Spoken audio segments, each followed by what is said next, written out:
এই কথার আগে প্লিজ মাসুদ, আপনার যে চ্যানেলটা আছে না কথা, এই কথার আগে লিখবেন হারামির কথা। ছ্যাঁত করে উঠেছে ইউনুস এই কথাটা শুনে। ভুল বলেছি। অদ্ভুত সুর ছানাদের উপর চলেছে স্বদেশ। এর আগে আমরা দেখেছি ইউনুসকে 13 কোটি টাকা দিতে হয়েছে। সে একটা পর্যায়ে বলেছিল আমি জানতাম না, এটা আমার লয়ারের ভুল, দিতে হয়েছে। সেই সময় যদি 5ই আগস্ট চলে আসতো তাহলে হয়তো সেই 13 কোটি টাকাও ইউনুসকে দিতে হতো না। দেখেন, ঘটনা ঘটছে অনেক, এর মধ্যে এগুলো ছাড়াও আরো অনেক ঘটনা ঘটেছে। আওয়ামী লীগের নেতাকর্মীদেরকে পিটিয়ে মারা, তাদেরকে ঘর বাড়ি ভাঙচুর করা, আগুন লাগিয়ে দেওয়া, এগুলো নতুন কিছু না। আমি যখন আপনাদেরকে এই আলাপে ভয়েস অফ আমেরিকা থেকে প্রশ্ন করা হয়েছিল যে এই যে ঐতিহাসিক 32 নম্বরের বাড়ি পুড়িয়ে দেওয়া হয়েছিল, বঙ্গবন্ধুর বাড়ি, ঐতিহাসিক একটি বাড়ি, এই যে বঙ্গবন্ধুকে অপমান বা 15ই আগস্ট পালন করতে না দেওয়া, 15ই আগস্ট দিনটিকে ক্যান্সেল করা, শোক দিবস, এটা বলাতেই শয়তানকে বলা হয় গ্রামে গঞ্জে যে শয়তানকে মরিচ পোড়া দিলে শয়তান দৌড়ে পালায়, গ্রামগঞ্জে বলে। কিংবা হুজুর যখন দোয়া দুরুদ পড়ে তখন জিন পালায়, শয়তান পালায়। ঠিক একইভাবে ছ্যাঁত করে উঠেছে ইউনুস এই কথাটা শুনে। সে বলছে যে এত কিছু ঘটে গেল, আপনি কিছুই দেখেন না, আমি রিসেট বাটনে চাপ দিব, সব ঠিক হয়ে যাবে। অর্থাৎ বঙ্গবন্ধুর কথা শুনে সে ছ্যাঁত করে উঠলো, বিরক্ত প্রকাশ করলো। আমি যদি ধরে নেই যে আমি খুব খারাপ, আমরা খুব খারাপ, ধরা যাক আমরা এই নিঃস্বপট থেকে বাদ হয়ে গেলাম, আমরা নেই, আমি ধরেন এটা মেনেও নিলাম, আমি সেই দৃশ্যপট থেকে বাদও হয়ে গেলাম, রাজনীতি থেকে ধরেন আমরা বাদ। কিন্তু আমরা যদি রাজনীতি থেকে বাদ হই, আমরা অর্থাৎ ধরেন আওয়ামী লীগ যদি রাজনীতি থেকে বাদ হই, আমরা ধরেন নাই, আপনাদের চোখের সামনে নাই, আমাদেরকে তো অনেক কিছুই আপনারা বলেছেন, আপনারাই আছেন, এই যে আমরা নেই, আমরা চলে গেছি বা আমরা দৃশ্যপটে নেই, এটার সাথে মুক্তিযুদ্ধের সাথে আপনাদের বিরোধ কোথায়? বঙ্গবন্ধুর সাথে বিরোধটা কোন জায়গাতে? মুক্তিযোদ্ধাদেরকে অপমান, মুক্তিযোদ্ধাদের যত রকমের ভাস্কর্য ছিল সেটির অপমান, মুক্তিযোদ্ধাদেরকে পেটানো, বঙ্গবন্ধুর বাড়ি পুড়িয়ে দেওয়া। মুক্তিযুদ্ধ তো একটা ঐতিহাসিক একটা, আমি যদি বলি যে রাষ্ট্রের শুরুর পর্যায়ে, সেটি মুক্তিযুদ্ধকে অস্বীকার করে আপনি যেই রাষ্ট্র বিনির্মাণ করবার কথা বলছেন, সেটা কি আপনার একান্ত নিজের কথা নাকি সারা বাংলাদেশের মানুষের কথা? বোধ করি সারা বাংলাদেশের মানুষের কথা এটা হতে পারে না, এটা আপনাদের কয়েকজন কথিত সমন্বয়ক আর উপদেষ্টাদের কথা, আরো যদি খুব স্পেসিফিক যাই 2-4 জনের কথা। এইরকম একটা দুঃসহ জায়গাতে এই যে একজন মানুষ ধর্ম পালন করছেন মাজারে, তাকে আপনি এইভাবে উড়ে উড়ে মারছেন, মেরে আপনি ফাঁস দিয়ে রাখছেন, আপনি বাড়িঘর পুড়িয়ে দিচ্ছেন, আপনি ইতিহাস মুক্তিযুদ্ধ শুনলে ছ্যাঁত করে উঠছেন, দ্রব্যমূল্যের দাম আকাশ ছোঁয়াতে নিয়ে আপনি মানুষজনদেরকে একটা অসহনীয় যন্ত্রণার ভিতরে ফেলছেন। কোন বাংলাদেশ আপনি রিসেট বাটন দিয়ে নিয়ে এসেছেন আমি জানি না। যেই মানুষটি বা যে ভদ্রলোক আমাকে ইমেল করেছেন, আমি তার বয়স জানি না, ফলে আমি তার জীবন অভিজ্ঞতাও ঠিক সে অর্থে বলতে পারি না, কিন্তু এতটুকু বলতে পারি তিনি যেই বোধের জগতে এখন এসেছেন ইগো ভেঙে, সেটি ওই ফ্লোরিডাতে থেকে তার জন্য যেমন যন্ত্রণার, কষ্টের, লন্ডনে বসে আমার জন্য ঠিক একইভাবে কষ্টের। আমরা তো মুক্তিযুদ্ধ একটা মীমাংসা হিসেবে জানি, যে বন্দোবস্তের কথা এখনকার এই সমন্বয়ক বা যারা মাস্টার মাইন্ড বলে নিজেদেরকে প্রচার করছে, তারা যে বন্দোবস্তের কথা বলছে, সেই বন্দোবস্ত তো 1971-এর 16ই ডিসেম্বর হয়ে গেছে। এরপরে আপনারা যে বন্দোবস্তের কথা বলছেন, সেটি হতে পারে একটা নতুন প্রক্রিয়া, নতুন একটা ভাবনা, কিন্তু এটির সাথে তো মুক্তিযুদ্ধের বিরোধ হতে পারে না, এটির সাথে তো মানুষকে নৃশংস হত্যার সংযোগ থাকতে পারে না। কেন এটি হচ্ছে? দৃশ্যপটে তো আমি নেই, আমরা নেই, আমাদের দল নেই। তাহলে এখন আপনারা পারছেন না কেন? আমি জানি এই উত্তর আপনাদের কাছে নেই, আমি এও জানি এই উত্তর আপনারা দিতে পারবেন না।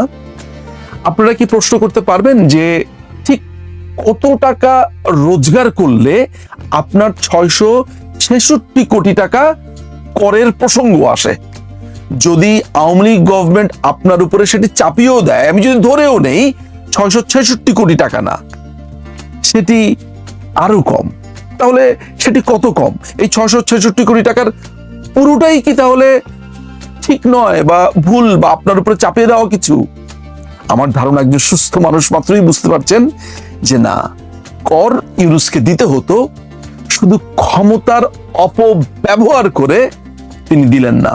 মানুষ কিন্তু চুপ, তার কাছে এই 666 কোটি টাকা কিছুই না। বাংলাদেশের মানুষ যেমন অনেকেই মনে করে, ও লোকটা ইংরেজিতে কথা বলে, তাহলে মনে হয় ঠিকই বলে। একজন আমাকে সেদিন মজা করে বলছিল যে আপনি ইউনাইটেড নেশনসের সামনে দাঁড়িয়ে কথা বলছেন, তাহলে মনে হয় ঠিকই বলছেন। এটা সার্কাজম ছিল, মজা ছিল। বাংলাদেশের মানুষ তার জীবনটাকে মজার পর্যায়ে নিয়ে গেছে।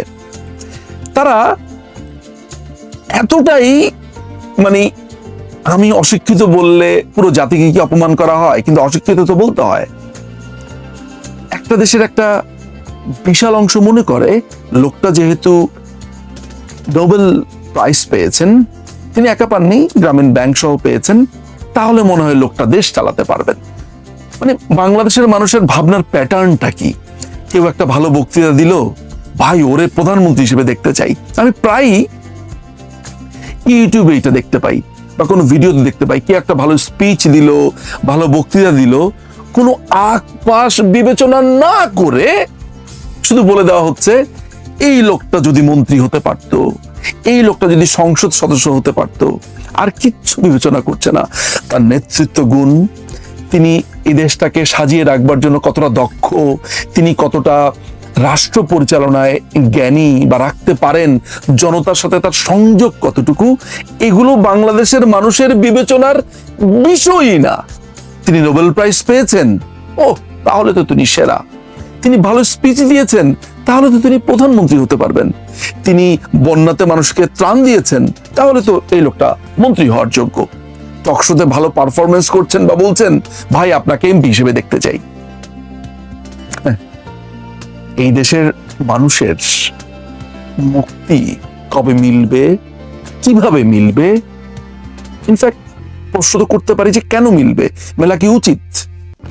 মুক্তি মিলবে না, কারণ এই দেশের একটা বিশাল অংশের মানুষ মূর্খ, পড়ালেখাতে না, মাস্টার্স পাস করছে, পিএইচডি পাস করছে। আমি মূর্খ জীবন বোধের জায়গাতে বলছি। আমি কি খুব পণ্ডিত হয়ে গেছি? না, কিন্তু এতটুকু বুঝি যে খুব দ্রুত জাজ করতে হয় না। আজকে যে অরাজকতা চলছে, যে খুন রাহাজানি, যে ভয়ঙ্কর অবস্থা দেশে চলছে, এটা যদি আপনার ভালো লাগে, এটা যদি আপনি পছন্দ করে থাকেন, তাহলে এই দেশ আপনার। আর আপনি যদি মনে করেন যে এগুলো অন্যায় হচ্ছে, আমার ইগো ভেঙে আমার কথা বলা প্রয়োজন, যে আমরা ভুল করেছি, আমাদের ভুল হয়েছে, এই অনির্বাচিত লোকজনদেরকে সরিয়ে দিতে হবে, সেই বিবেচনাও আপনার। শেষ করছি দুজনের কথা বলে। আলাদা করে ভিডিও করবার ইচ্ছা ছিল, কিন্তু এই ভিডিওতেই বলে দেই। একজনের নাম মাসুদ কামাল, তিনি নিজেকে সিনিয়র সাংবাদিক লেখেন। তিনি নিজেকে কেন সিনিয়র সাংবাদিক লেখেন আমি জানি না, তার চুল পেকেছে সে কারণেই বোধ হয়। আমাদের আইনজীবীদের ভেতরে সিনিয়র আইনজীবীদের একটা আলাদা ক্যাটাগরি আছে, এটা ঘোষণাই করা হয়। সিনিয়র আইনজীবী, তার প্র্যাকটিস নানাবিধ ভাবে, বৃদ্ধ হয়ে গেলেই সিনিয়র আইনজীবী না। তো মাসুদ কামাল মনে করেন যে তিনি যেহেতু তার চুল পেকেছে, তাই তিনি সিনিয়র সাংবাদিক। তিনি গতকালকে মাননীয় প্রধানমন্ত্রীকে নিয়ে খুব ভয়ঙ্কর একটা নোংরা ভিডিও করেছেন।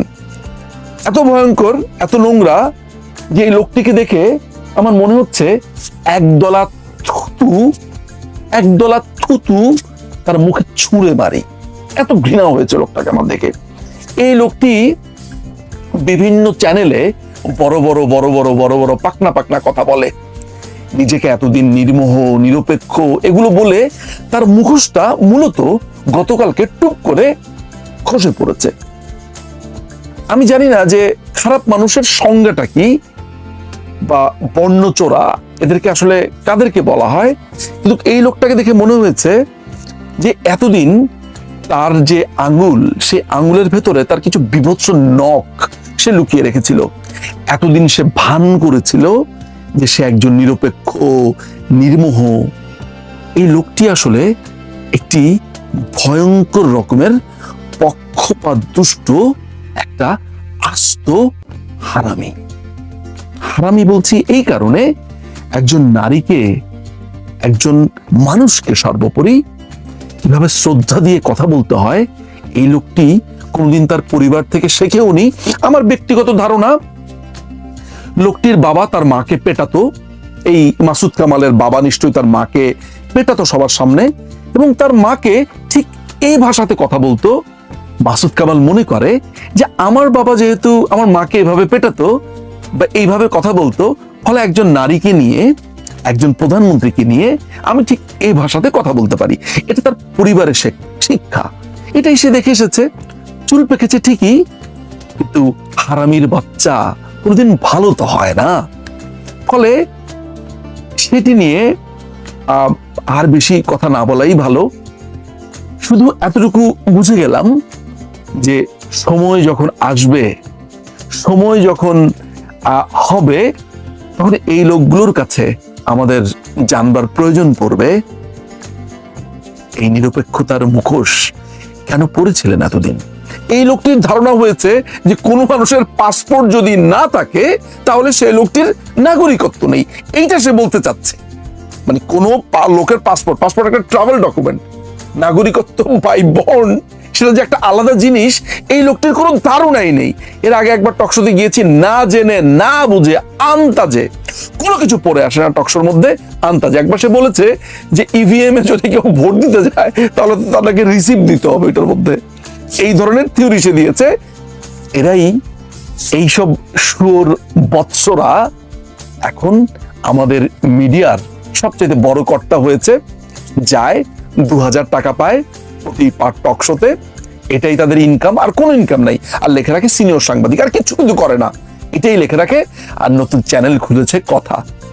এই কথার আগে প্লিজ মাসুদ, আপনার যে চ্যানেলটা আছে না কথা, এই কথার আগে লিখবেন হারামির কথা। আপনার এই চ্যানেলটা সবচাইতে শ্রেষ্ঠ নাম হতে পারে হারামির কথা। এটা যদি করেন বুঝবো যে অ্যাটলিস্ট এই গাছটুকু আছে আপনার।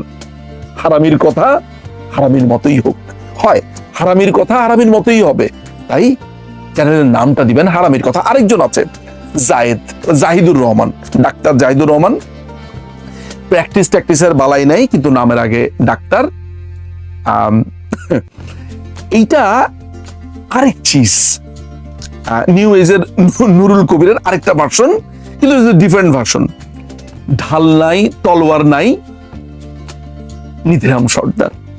একে বাটপার, তাকে বাটপার, তাকে ধরেন কেউ পাত্তাও দেয় না, সেই তাকে নিয়ে একটা বিরাট বড় একটা ব্লগ বানিয়ে বসে আছে। কালকে দেখলাম যে কথা বলছে ব্যারিস্টার সুমনকে নিয়ে।